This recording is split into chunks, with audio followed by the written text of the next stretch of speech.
Hello everyone, how are you? Here letting you know what happened on NXT for July the 11th, 2023. The opening matchup was like a 25-minute match, which was awesome. It was Chase University's Duke Hudson, Aiden Chase with Fia Nail against Drew Gulak and Charlie Dempsey. All match, Gulak and Dempsey got their asses handed to them.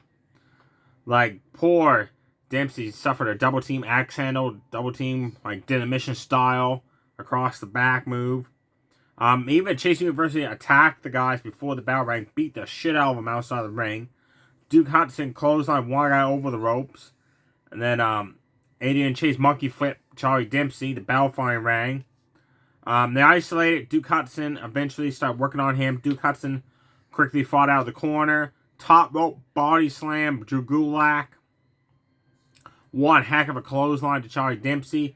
Adrian Chase got in, Russian leg sweep on Dempsey, then did the Orton stomp, like Orton used to do.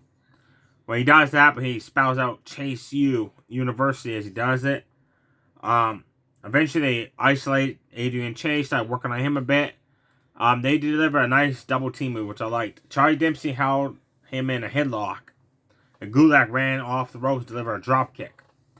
Then everybody started fighting everybody. Outside the ring, Fia got a hold of Drew Gulak and applied an armbar submission. Referee did not see that happening. Allowed Duke Hudson and Adrian Chase deliver a double team move on Charlie Dempsey for the 1-2-3. The second match was Cora Jade against Jordan, a newcomer in NXT. She's friends with Dana Brooke. Dana Brooke's going to be her mentor, as it seems. Fast match. Cora choked her on the bottom rope. Then, delivered a scoop slam. Then she positioned her between the top middle rope and backed up and just drop kicked right to the outside. Jordan fought back, did some punch combos in. She did a cartwheel. It was supposed to be to an elbow drop, but she messed up on that. That allowed Cora Jade to trip her off the top rope afterwards, and then hit a move for the 1-2-3. It was a fast match, not very exciting. After the match, Cora Jade grabbed her candlestick and went to beat the shit out of Jordan with it. Dana Brooke stopped it and got a couple shots in on that candlestick on Cora Jade before she retreated to the back. Number one contenders match. Braun Breaker against Aryeh Dragunov. The winner of this will face Carmelo Hayes for the NXT World Championship at the Great American Bash. This match was amazing. It was an awesome match from start to finish. Dragunov did repeated clotheslines. I lost count how many clotheslines he was connecting, but he could not take Braun Breaker down. The last one finally took the big man down, but that pissed off Braun Breaker. He just smoked Dragunov, and Dragunov was seeing stars for a while there, folks. Then every time Dragunov attempted a suplex, Braun Breaker countered it, like overhead toss. And then another time he did a body shot. Well, Dragunov started chopping away at Braun Breaker, backing him to the corner. And then just started unloading punches and chops on him. And then he delivered two back-to-back German suplexes. He went for the third one. Braun Breaker countered that, delivered a German suplex of his own, folks. Dragunov, just like that, got right back up, ran, and delivered one hell of a snap release German suplex on Braun Breaker. Dragunov went to do that running elbow out of the corner. Braun Breaker countered it, scoop slammed him, power slammed him down. Then Dragunov knocked him down in the corner, and then he went coast to coast like Shane McMahon does. And I love this. Dragunov just waves at Braun before he does coast to coast. Well, he delivered coast to coast to a lag on Braun Breaker. Then he went for the top rope finisher he does. Braun Breaker caught him in midair with a goddamn spear, and I thought that was it. But Dragunov kicked out in the nick of time. Braun Breaker was like, "What? You kicked out, you son of a bitch?" So he just started ground pounding his ass, picked him up, German suplexed him again.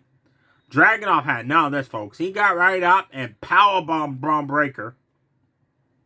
Then he backed up in the corner and hit that running elbow he does. 1-2-3. Your new number one contender, Aryeh Dragunov. That's going to be awesome. I'm happy for him. I was excited. My mom was as well because we're both fans of him. This is his first ever singles opportunity since being on NXT for the NXT World Championship. Now, he was the one to defeat Walter for the United Kingdom Championship But that wasn't like a major world title compared to the NXT world title. It was kind of like the second title. I cannot wait for Dragunov versus Carmelo Hayes of Great American Bash. That's going to be awesome. Then it was Tiffany Stratton took on Ivy Niles of Diamond Mine. She's the only member left on NXT. Non-title. Ivy took it down with Andre takedown, then applied a leg submission. Tiffany Stratton got out of that. Tiffany hit a running bump, knocking Ivy Niles off the ring apron to the floor, and she rolled her back in the ring to do a Mia Aurora. Ivy applied the Dragon Sleeper submission, but Tiffany Stratton backed her into the corner to smash her face first with the turnbuckle, and then hit the top rope moonsault for the 1-2-3. After the match, she bragged about how no one's going to be able to beat her for that NXT Women's Championship, and all the fans kept chanting was, "You tapped out to Fia," from Chase University. Then it showed Chase University backstage. It looks like Fia's going to get a rematch, probably the Great American Bash against Tiffany Stratton for that NXT Women's Championship. We had Top Stacks against Joe Coffey. If Top Stacks won, Tony De Niro is out of jail, and they get a shot at the Gallus' tag team titles. If Joe Coffey won, Tony stays in jail. Now, Wolfgang and Mike Coffey was supposed to be barred from ringside, but they were there, which made no sense. I did not care much for this match because all Joe Coffey did was, like, punch the guy down, discus clothesline him, like body slam him, like trash talk him, right? It was slow paced. I did like Joe Coffey's attire, that was cool. Top Stacks reminded me of the Spirit Squad because it was attire callers. Fine, Top Stacks started hitting some moves. Then he pulled out lead pipe. Went and hit Joe Coffey with it. Joe Coffey ducked. So Mike Coffey got hit with the lead pipe. Then Wolfgang grabbed hold of the lead pipe. Hit Top Stacks with it. The referee saw it, but didn't disqualify Wolfgang. And then Top Stacks ended up hitting Joe Coffey with a move that hit a running. Seth Rollins does the curb stomp. Well, Top Stacks did kind of like an abbreviation of the curb stomp, but with a knee to the back of the head for the 1-2-3. So Top Stacks won. So next week on NXT, Tony the Dawn returns. Is he going to finally find out that Top Stacks apparently set this whole thing up with Gallus, that he wasn't a snitch, and that Gallus is the ones that got Tony in jail, and he's not been trying to take over the Mafia business there? Are they finally going to go after Gallus for the tag team titles? And if they do, I think you might see Tony portray Top Stacks during that match, thinking that Top Stacks did have something to do with him going to jail. Your main event was set up for opening segment, Judgment Day. Because last week they were called out by Carmelo Hayes, Trick Williams to show up. Well, Judgment Day came in full force. So it was Damian Priest and Finn Balor against Carmelo Hayes and Trick Williams, and Rhea Ripley and Dominic ringside. Trick and Damian started off, they sized each other up, like test the strength, stuff like that. Damian just smoked his ass with a punch. Mudhole stomp in the corner. Tagged in Balor, who kicked his ass and tagged out. Damian hit a Falcon Arrow. Balor got in, shoulder tackles. I don't know how many shoulder tackles he delivered to Trick in the corner, but he did. Trick couldn't get no offense in, so he finally got tagged. He finally made the tag out. Carmelo Hayes got in. Started cleaning the house, did that clothesline off the ropes. Then wham, Judgment Day into that momentum. So, Trick tagged in. They worked on Trick again. Then Carmelo Hayes again got tagged in. He super kicked Finn Balor, who landed in the corner. Then he did run the splash in the corner. Balor dodged a move, hit the sling blade. The drop kicked in the corner, went for the coup de grace. Carmelo Hayes dodged that, hit a clothesline off the ropes.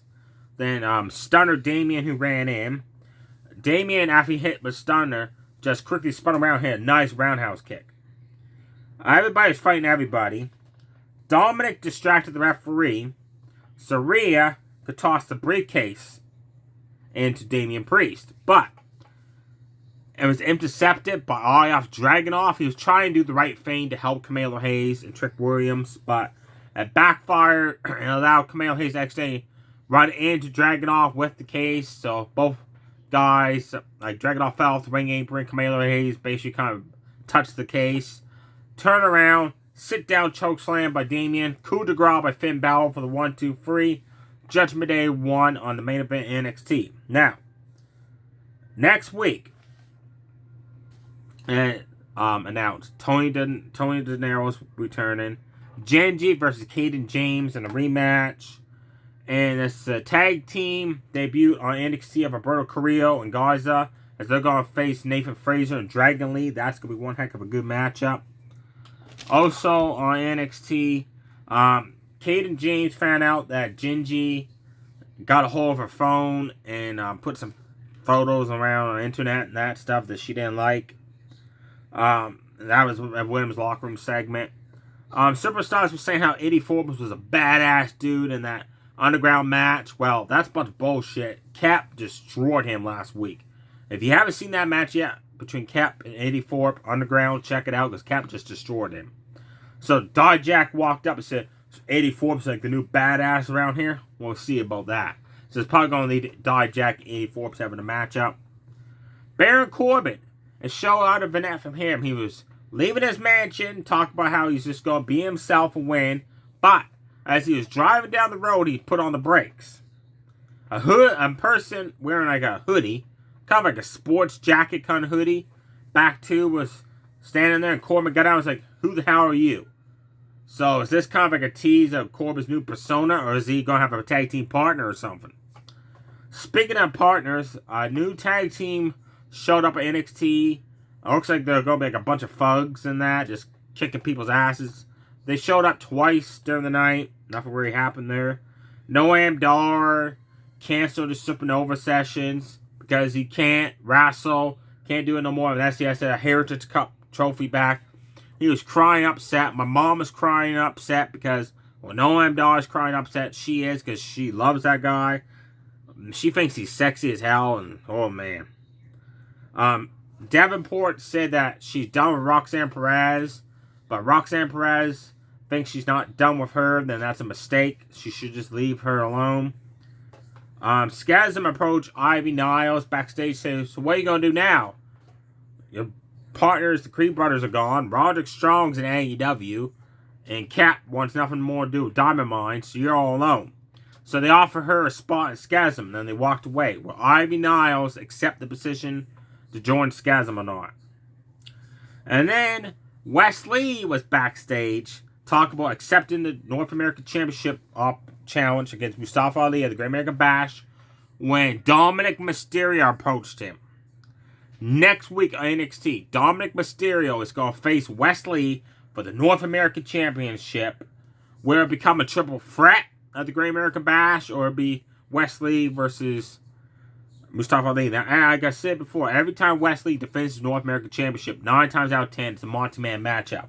So maybe Dominic might win his very first ever singles title and WWE become the new North American Champion. Let me know below in the comments below. Do you think Dominic Mysterio is going to beat Wes Lee next week for the North American Championship, making it a triple threat at the Bash? Or will Wes Lee retain the North American Championship to face Mustafa Ali one-on-one? Also, let me know below. Dragunov versus Carmelo Hayes. Would you like to see Braun Breaker versus Carmelo Hayes again? I'd love to see. I cannot wait for Dragunov versus Carmelo Hayes. Stay safe, everybody. To sway. Bye.